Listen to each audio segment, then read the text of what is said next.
Hello, everyone. Welcome to Snap Take. I'm Blazer of the Snap Judgments Podcast, the official podcast of Marvel Snap Zone. And this is my 10th video this week. I swore I was done at 9. So I go out to lunch today with one of my work friends, another teacher, and we're sitting there eating our pizza, and she asks about how the content creation thing is going. And as we're talking about it, I'm like, so I did a million videos this week. Things are going really well. I feel like I'm actually living up to the responsibility. My viewers place in me. Everything's great. I'm done for the week. I'll start again Monday.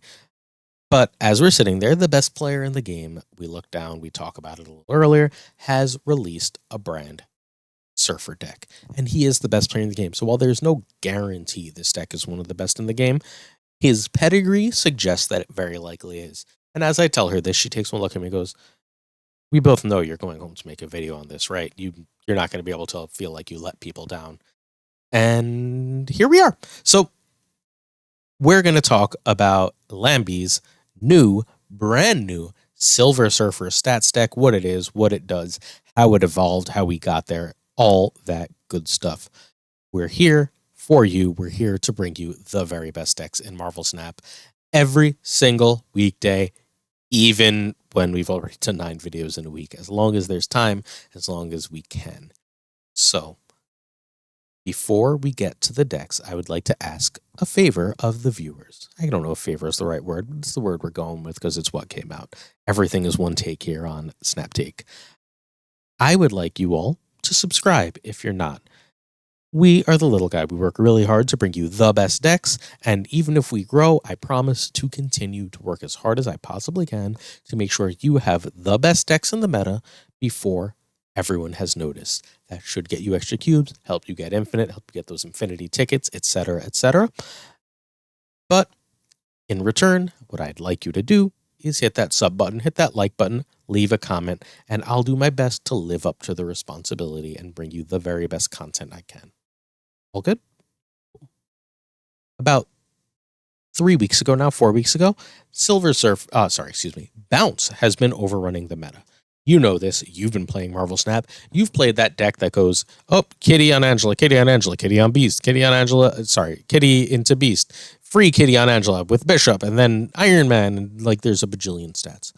Well, one of the best ways to beat that deck is this deck that Den came up with. You'll note that Den's name is not Lambie. Den is an absolute legend in card gaming communities, Marvel Snap Zone's main writer, although I write more right now, Den, come at me. Marvel Snap Zone's main writer, absolutely phenomenal player, and one of my favorite people in the community. He comes up with this idea, which straight up wrecks the face off Bounce. The simplest way to beat Bounce, the easiest way to beat most Bounce decks in the world, is to play Invisible Woman and Killmonger. Invisible Woman, Killmonger, you automatically lose priority, you kill their kitty, you kill a bunch of their board. This deck goes further in winning that matchup in that it runs Storm and Juggernaut, limiting their play options, and it runs Shadow King to wreck the Beast and, to wreck the Bishop and Angela, and if they're running Collector, whatever other nonsense, to wreck their Mysterio, so on. Shadow King and Mysterio's interaction, by the way, is Shadow King makes the Mysterio's power 0, even if it was the real Mysterio, just in case you weren't aware of that. This deck does an excellent job at winning that matchup and strong enough to beat, kind of almost every other deck in the meta, except it really, really, really struggles into your Lockjaw High Evolutionary match. And that deck is still good enough to be a tier 1 deck in the meta. Don't let the nerfs fool you. But it's one of the better decks in the meta. Well, Lambie saw that deck, and Lambie yesterday released a version of this, and then he updated it today. This deck is sick. This deck basically takes the core concept of the other deck with Invisible Woman and Killmonger as a way to win the kitty matchup and says, what if we had a bunch of stats and other tricks so that we can get over the Lockjaw build? How does it want to do that? Well, there are several ways. The first and easiest of those ways is Lockjaw or Thor are very often the first play in that Lockjaw High Evolutionary deck. Gambit, therefore, will only have one target to hit. It's that Lockjaw, it hits that Thor. GG, have a great day. You're going to win. You can just drop it on 3 if they have priority, and if they play one of those cards, it is dead. If not, you're going to play it on 4. At that point, hopefully you've played something bigger than the Lockjaw, so you get priority. Maybe you played Invisible Woman in one lane, a Polaris in another, or a Black Cat in another, and you've got priority. You Gambit before anything reveals. They're left with a Wasp sitting there looking funny. Or a Jubilee, as you've taken away one of their main win conditions with Gambit. Absolutely stellar play. The boosting Gambit strength fundamentally means that he has enough power that he's a relevant body when buffed by Surfer. What about that discarded card? How do you get it back? Well, that's why Ghost Rider's here. So when you do that on 3, you can Ghost Rider on 4. Ghost Rider on 4 is very often an excellent play. It brings back one of the cards discarded by Gambit, right? Sorry, the card discarded by Gambit. If you didn't get Gambit off, and you're not always going to, the other option is you very often have Black Cat that you didn't play. If you didn't play a Black Cat, you Ghost Rider. Your 4th turn is now a 4/10 play. That's absolutely stellar. Other key playlines are Jean Grey is in a lot of the meta, and Brood is one of the very best answers. They drop Jean, you drop Brood, and preferably a Jeff, and now you've got the freedom to move and go above them in that lane. Polaris also can help in this instance. Maximus is an extremely strong card, but giving an opponent 2 cards is a very big downside. Playing that on top of Invisible Woman is huge. I already said Killmonger and Invisible Woman is a really, really strong bounce counter, but Killmonger with Nova in addition is a really great way to fundamentally give a +1 to your whole board.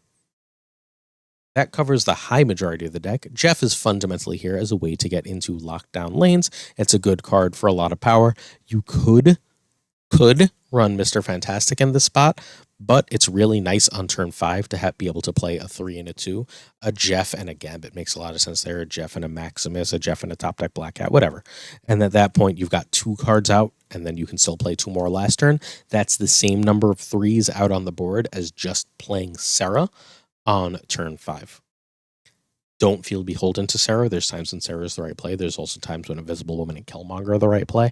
Again, remember that this is the same number of 3s, but if you're doing that Invisible Woman Killmonger play, you would very, very much like to play Silver Surfer behind that duo.